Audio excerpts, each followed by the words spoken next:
बहुत समय पहले मगध राज्य में एक छोटे से गांव में एक व्यक्ति रहता था जिसका नाम आनंद था।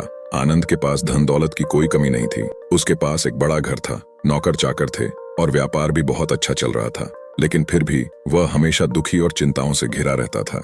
हर सुबह जब वह उठता तो उसे लगता कि आज का दिन पहले से भी अधिक निराशाजनक होगा।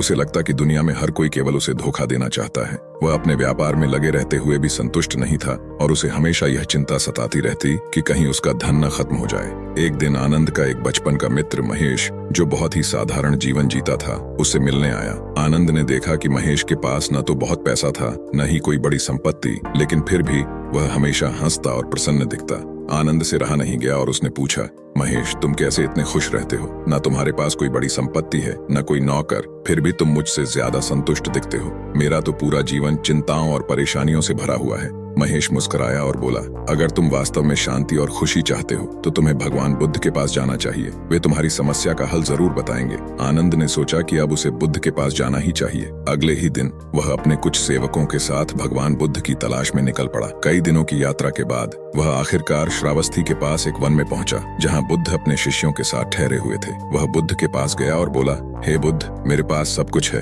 धन, ऐश्वर्य, परिवार, व्यापार, फिर भी मैं खुश नहीं हूँ। मेरी आत्मा हमेशा बेचैन रहती है। कृपया मुझे बताइए कि सच्ची खुशी कैसे मिलेगी। बुद्ध ने शांत स्वर में कहा, आनंद, क्या तुम सच में जानना चाहते हो कि खुशी कहाँ से आती है? आनंद ने झट से उत्तर दिया, हाँ हे भगवान, मैं हर प्रकार से खुश रहना चाहता हूँ। बुद्ध मुस्कुराए और बोले, संसार में सभी दुखों का कारण है तृष्णा, इच्छाएं। जब तक तुम्हारी इच्छाएं अनंत रहेंगी तब तक तुम्हारी पीड़ा भी बनी रहेगी। जो व्यक्ति अपनी इच्छाओं पर नियंत्रण नहीं रख सकता वह कभी खुश नहीं रह सकता।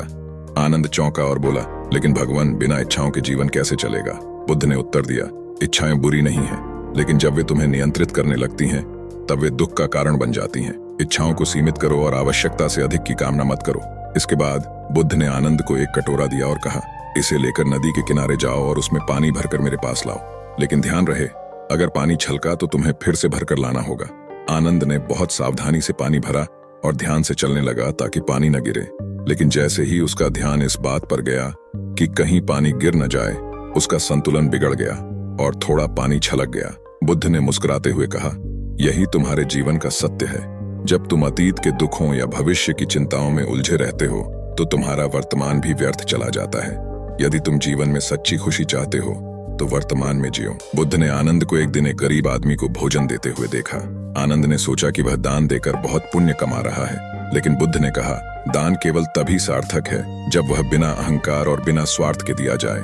सच्ची खुशी तब मिलती है जब तुम निस्वार्थ होकर दूसरों की सेवा करते हो। बुद्ध ने आगे कहा, जिस व्यक्ति का हृदय करुणा और प्रेम से भरा होता है वही इस संसार में सबसे सुखी रहता है, क्योंकि वह केवल लेने में नहीं बल्कि देने में भी आनंद पाता है। आनंद ने बुद्ध से पूछा, हे भगवान, मेरा मन हमेशा भटकता रहता है, चिंता करता है और हर समय असंतोष से भरा रहता है। मैं इसे कैसे शांत करूं?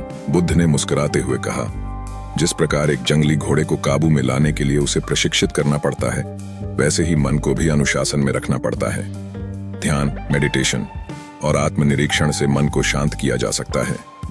बुद्ध ने आनंद को आनापानसति ध्यान, श्वास पर ध्यान केंद्रित करने की विधि सिखाई और कहा, हर दिन कुछ समय निकालकर अपने मन को शांत करो, अपनी श्वास को देखो। जब मन शांत होगा तभी वास्तविक आनंद प्रकट होगा। इन शिक्षाओं को सुनने के बाद आनंद ने उन्हें अपने जीवन में अपनाने का निश्चय किया।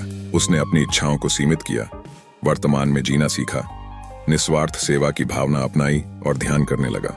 कुछ ही महीनों में आनंद का जीवन पूरी तरह बदल गया। वह पहले की तरह धनवान तो था ही, लेकिन अब उसके पास शांति और खुशी भी थी। वह फिर से बुद्ध के पास गया और कहा, हे भगवान, अब मैं वास्तव में खुश हूँ। अब मुझे समझ में आया कि सच्ची खुशी बाहरी चीजों से नहीं बल्कि हमारे भीतर के परिवर्तन से आती है। बुद्ध ने प्रसन्न होकर कहा, यही जीवन का सत्य है आनंद। जो व्यक्ति स्वयं को बदलता है वही सच्ची खुशी प्राप्त करता है। इच्छाओं को सीमित करो, भूतकाल के दुख और भविष्य की चिंता छोड़कर वर्तमान में जियो। दूसरों की निस्वार्थ सेवा करो और करुणा रखो। मन को शांत करने के लिए ध्यान करो। जब हम इन शिक्षाओं को अपने जीवन में अपनाते हैं तो हमारा जीवन सच में खुशियों से भर जाता है। आप भी इन बातों को अपने जीवन में अपना कर देखिए और देखिए कि कैसे आपका जीवन बदल जाता है।